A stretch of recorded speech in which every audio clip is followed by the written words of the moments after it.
اپنی زندگی میں اللہ کی مدد کی طرف بڑھیں، مالک کی مدد کا حصول اختیار کرنے کی کوشش کریں، اللہ کے ساتھ اپنے آپ کو جوڑیں۔ اگر اللہ کی مدد نصیب ہو، یہ جو ہم جتنا ڈرتے رہتے ہیں، سہمے رہتے ہیں، پریشان رہتے ہیں کوئی کیا کر دے گا، ہمارے ہاں نا ہر شعبے میں معاذ اللہ ایک مافیا ہے، الا ماشاءاللہ۔ وہ مافیا کہتا ہے میرے ساتھ ملو گے تو میں چلنے دوں گا، ورنہ میں نہیں چلنے دوں گا، مارکیٹ میں آ ہی نہیں سکتا فلانا بندہ، چونکہ یہاں ہمارا قبضہ ہے۔ اور میرے بھائی پھر بہت سارے لوگ جن کی نیتیں اور ارادے بڑے اچھے ہوتے ہیں شروع میں، وہ بھی اس مافیا کا شکار ہو جاتے ہیں اور ان کے رنگ میں رنگ جاتے ہیں۔ یاد رکھنا، کسی شخص کی بلیک میلنگ کا کبھی شکار نہ ہونا، کبھی کسی کی میٹھی اور مسجع مکفہ باتوں کا شکار نہ ہونا۔ کوئی کیا کر سکتا ہے اگر اللہ مددگار ہو تو؟ جس کو رب کریم اٹھانا چاہے اسے کوئی گرا سکتا ہے؟ ہم یہ ڈرے ڈرے سہمے پریشان فیصلہ کرنے کی طاقت نہیں، مجھے چلنا چاہیے کہ نہیں، اٹھنا چاہیے کہ نہیں، کرنا چاہیے، اٹھ باندھ کمر کیوں ڈرتا ہے؟ پھر دیکھ خدا کیا کرتا ہے۔ حضرت عبداللہ ابن عباس فرماتے ہیں میرے نبی پاک علیہ السلام نے میری تربیت فرمائی، حضور نے میری تربیت فرمائی، اور محبوب پاک علیہ السلام نے فرمایا عبداللہ یاد رکھنا، یہ نوجوان دوست میری بات لکھ لیں، پریشان لوگ میری بات لکھ لیں، جن کے پاس قوت فیصلہ نہیں وہ اس بات کو لکھ لیں۔ حضرت عبداللہ ابن عباس فرماتے ہیں میرے نبی پاک علیہ السلام نے مجھ سے فرمایا تھا عبداللہ سن، اگر ساری دنیا مل کے تیرا کوئی نفع کرنا چاہے کر نہیں سکتی جب تک میرے رب کی رضا نہ ہو، اور فرمایا ساری دنیا مل کے تیرا کچھ بگاڑنا چاہے تو عبداللہ بگاڑ نہیں سکتی جب تک رب کریم کی حکمت کا تقاضا نہ ہو۔ لوگوں سے ڈرنا، لوگوں کی طرف دیکھنا، ماحول دیکھ کے اپنے راہ کا تعین کرنا، ہر بندے کے خیالات کے مطابق ڈھلنے کی کوشش کرنا، فلانا نہ ناراض ہو جائے، فلانا نہ ناراض ہو جائے، وہ جس نے ہونا ہو جائے، بس رب رسول ناراض نہ ہو۔ اپنی زندگی میں اپنے مالک کو مولا جان کے، بل اللہ مولاکم، اللہ تمہارا مولا ہے، وَهُوَ خَيْرُ النَّاصِرِينَ، وہ بہترین مددگار ہے۔ توجہ جب بھی کریں رب کی جانب کریں، اپنے دل کا قبلہ درست رکھیں، سوچوں کے زاویے سیدھے رکھیں۔ میرے بھائی مالک جب بندوبست کر دے نا، جب مالک بندوبست کر دے پھر ایسا بندوبست کرتا ہے کہ لوگوں کے پاس نا چارہ نہیں رہتا۔ حضرت مریم رضی اللہ تعالی عنہا پاک باز تھیں، مسجد میں رہی تھیں، پر مالک کی حکمت کے تقاضے بڑے عجیب ہیں نا۔ پھر جناب مریم کو اللہ تعالیٰ نے بغیر شوہر کے اولاد عطا کر دی۔ یہ بات ہی ایسی تھی، وہ کسی نے کہا تھا کہ مخلوق تو فنکار ہے اس درجہ کے پل بھر میں سنگے در کعبہ سے بھی اصنام تراشے، تم کون ہو کیا چیز ہے داغ کبابی، لوگوں نے تو مریم پہ بھی الزام تراشے۔ تو لوگوں نے کہا کدھر سے لے آئی بچہ، تیرا باپ تو ایسا نہیں تھا، کہاں سے لے آئی؟ اللہ کرے میں آپ کو سمجھا سکوں، ذرا اپنے آپ کو وہاں کھڑا کریں کہ ایک پاک باز عورت، پاک باپ کی بیٹی، طیب ماں کی بیٹی، اور اللہ کے گھر میں پرورش پانے والی خاتون، ایک وہ وقت اور ایک یہ وقت کہ اس عورت کو کٹہرے میں کھڑا کر کے پوچھا جا رہا ہے کہ معاذ اللہ تیری گود میں بچہ جائز نہیں ہے، کہاں سے لائی ہے؟ اب خود سے صفائیاں بندہ کتنی کو دے، کتنی کو وضاحتیں کرے۔ اور میں نے تو اپنی زندگی میں دیکھا ہے زیادہ وضاحت دینے والے کو بھی لوگ جھوٹا سمجھنے لگ جاتے ہیں، زیادہ وضاحت دینے پر بھی لوگ کمزوری کا اظہار سمجھتے ہیں کہ کمزور پڑ گیا۔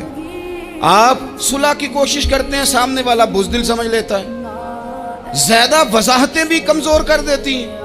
اب حضرت مریم کو کٹہرے میں کھڑا کر کے کہا بچہ کس کا ہے؟ تو پھر خدا بندوبست جب کرے، اللہ جب مددگار ہو، تو پھر حضرت مریم کی گواہی درختوں سے نہیں دلوائی، اس نے پتوں سے نہیں دلوائی، پھر فرشتے نہیں بھیجے۔ حضرت مریم کہنے لگی مجھ سے نہ پوچھو، وہ جو پنگوڑے میں ہے اسی سے پوچھ لو، ان سے پوچھو نا، وہ کون ہے پوچھ لو، ان سے کر لو سوال۔ انہوں نے کہا پنگوڑے میں چند دنوں کا بچہ، یہ جواب دے گا؟ مددگار تھا رب،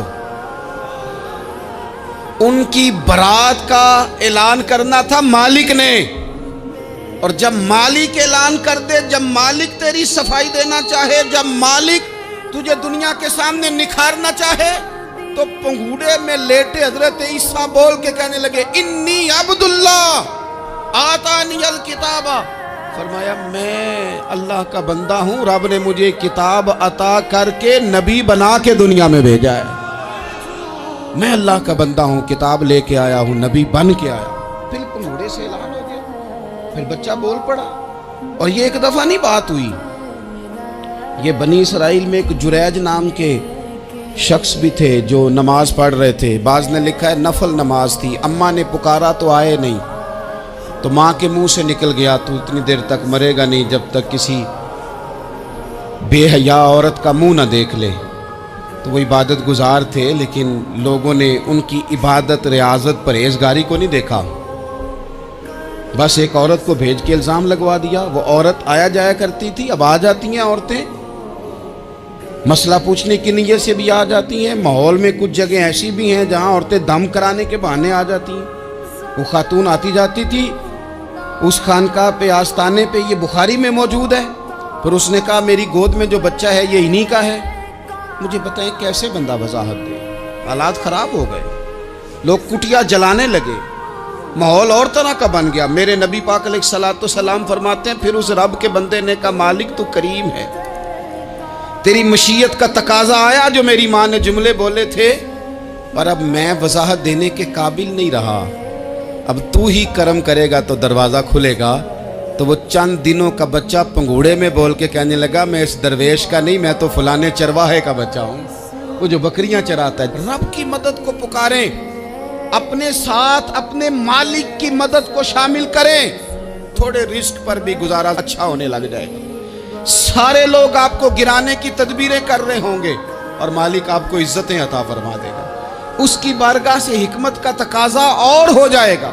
ہم نے ساری زندگی لوگوں کو راضی کرنے میں گزار دی، ساری زندگی بڑھاپا آ گیا بچوں کو پالتے، اور بچوں نے آخری عمر میں کہہ دیا ابا اگر کوئی ڈھب کا کام کر لیتے تو آج ہمارے دن بھی پھر نہ جاتے۔ ساری زندگی گزار دی بہن بھائیوں کو راضی کرنے میں، ساری زندگی گزار دی ذمہ داریاں اٹھانے میں، ان کو 99 دفعہ دیا، ایک دفعہ نہیں دیا تو انہوں نے کہہ دیا تو نے تو کبھی دیا ہی نہیں، تو تھا ہی نہیں۔ ساری زندگی محلے داروں، علاقے والوں کو راضی کرنے میں گزار دی۔ اور میں نے ایسے لوگ بھی دیکھے دین کے لیے وقت گزارا، لیکن جب بڑھاپے میں دانت کام نہ کرتے تھے تو وقت کے مفتیوں کو بھی مسجدوں کی کمیٹیوں نے کہہ دیا اب آپ کی سمجھ نہیں آتی، ہم نے خطیب کو یور رکھنا ہے، نہ دیکھو دنیا کی طرف، دنیا رلا دیتی ہے، نہ راضی کرو بندوں کو، بندے تھکا دیتے ہیں، نہ پیچھے بھاگو ہر وقت دنیا داروں کے، یہ انسان کو کمزور کر دیتے ہیں۔ وہ تو کریم ہی بڑا ہے، 2 آنسو زمین پر بعد میں گرتے ہیں، بندے کے گناہ سارے پہلے معاف فرما دیتا ہے۔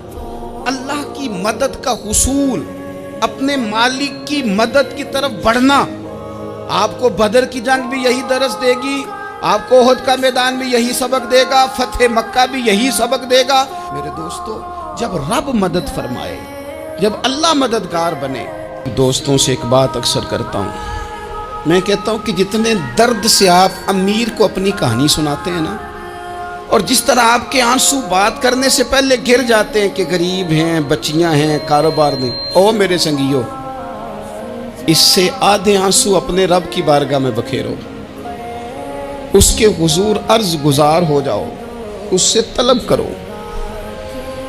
ایک وقت انسان پر زندگی میں ایسا آتا ہے کہ اسے یوں محسوس ہوتا ہے کہ میرا سایہ بھی ذرا سا پیچھے ہٹ گیا ہے، اسے یوں لگتا ہے کہ میں کسی سہارے پہ ہاتھ ڈالتا ہوں تو وہ بھاگ جاتا ہے مجھ سے۔